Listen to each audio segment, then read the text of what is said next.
क्या आपके साथ भी ऐसा हुआ है कि सुबह उठकर पैरों के अंगूठे में बहुत दर्द और सूजन हो गई हो? तो ये वीडियो आपके लिए है। हाय, मेरा नाम है डॉक्टर आकांक्षा। आज हम बात करेंगे यूरिक एसिड से होने वाले आर्थराइटिस की, जिसको हम गाउट कहते हैं। यूरिक एसिड क्या है? यूरिक एसिड बॉडी में एक वेस्ट प्रोडक्ट है जो कि किडनी द्वारा यूरिन से एक्सक्रीट हो जाता है। ये लगभग यूरिन से 2/3 मात्रा में एक्सक्रीट होता है। और यूरिक एसिड अगर बॉडी में ज़्यादा हो तो इसकी जो सैचुरेशन होती है वो बढ़ जाती है और सॉल्युबिलिटी कम हो जाती है, जिसके कारण ये बॉडी में विभिन्न ऑर्गन में डिपॉजिट हो जाता है। जैसे कि हमारा जोड़ों में जाकर यूरिक एसिड जमा हो जाता है, जिसके कारण वहाँ पर ये सूजन करता है, जिससे कि पेशेंट को बहुत ज़्यादा दर्द होती है। दूसरा है गुर्दों में, किडनी में जाके ये रीनल स्टोन की शिकायत करता है। यूरिक एसिड आर्थराइटिस से होने वाले लक्षण। यूरिक एसिड से होने वाला आर्थराइटिस, जिसे हम गाउट कहते हैं, ये मेल्स में ज़्यादा देखा गया है 20 to 40 ईयर्स की एज में। फीमेल में ये ओल्ड एज में देखा जाता है, जब उनकी माहवारी खत्म हो जाती है। माहवारी के दौरान में ईस्ट्रोजन नामक हार्मोन होता है जो कि यूरिक एसिड की मदद करता है बॉडी से निकलने में।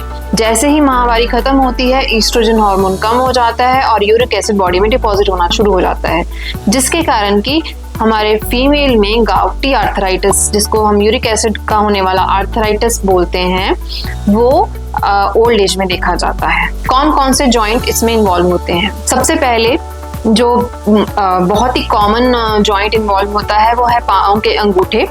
दूसरे हैं कि पैरों के टखने और घुटने भी इसमें इन्वॉल्व हो सकते हैं और बहुत ज़्यादा मात्रा में दर्द और सूजन होती है। इससे अधिकतर पेशेंट जो है चल भी नहीं पाता। मैक्सिमम जो पेन होती है वो 2 दिन से लेके 2 हफ्ते तक रह सकती है और उसके बाद ये ठीक हो जाता है। लेकिन अगर इसका ट्रीटमेंट ना लिया जाए तो आने वाले टाइम में यूरिक एसिड से होने वाले आर्थराइटिस के जो एपिसोड होते हैं उनकी संभावनाएं बढ़ जाती हैं और ये बार बार होते हैं और काफ़ी देर के लिए रहते हैं।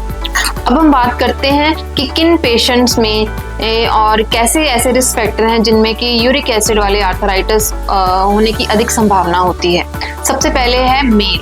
ये जैसा कि मैंने पहले बताया कि गाउट जो है ज़्यादातर मेल्स में देखा जाता है। अगर फीमेल में होता है तो ये ओल्ड एज में होगा।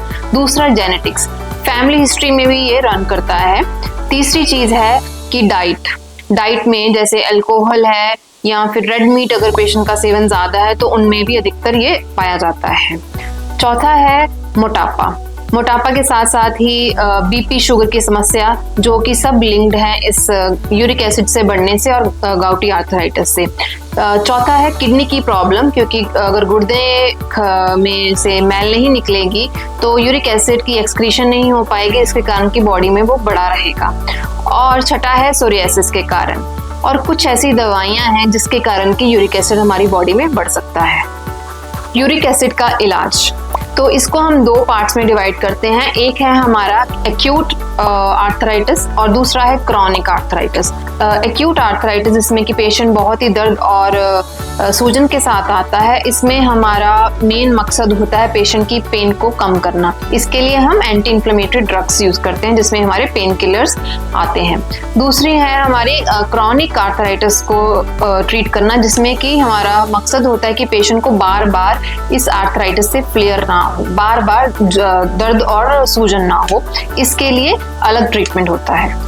जनरल एजुकेशन जो हम गाउटी आर्थराइटिस यानी कि यूरिक एसिड आर्थराइटिस में पेशेंट को देते हैं, सबसे पहले कि आपको सेल्फ मेडिकेशन नहीं करनी।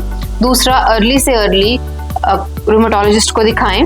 तीसरा, हम पेशेंट को हमेशा ही बोलते हैं कि डिहाइड्रेशन से बचें, पर्याप्त मात्रा में पानी का सेवन करना चाहिए।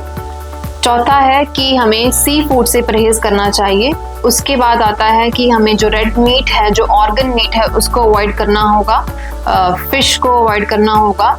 देन जो हमारी पैक्ड फूड, फ्रूट जूसेस हैं या बेवरेजेस हैं, और इवन जो अल्कोहल, जिसमें बियर में सबसे ज़्यादा हमारा जो ग्वानोनिन होता है, तो उसके लिए हम इन सब चीज़ों का परहेज बोलते हैं।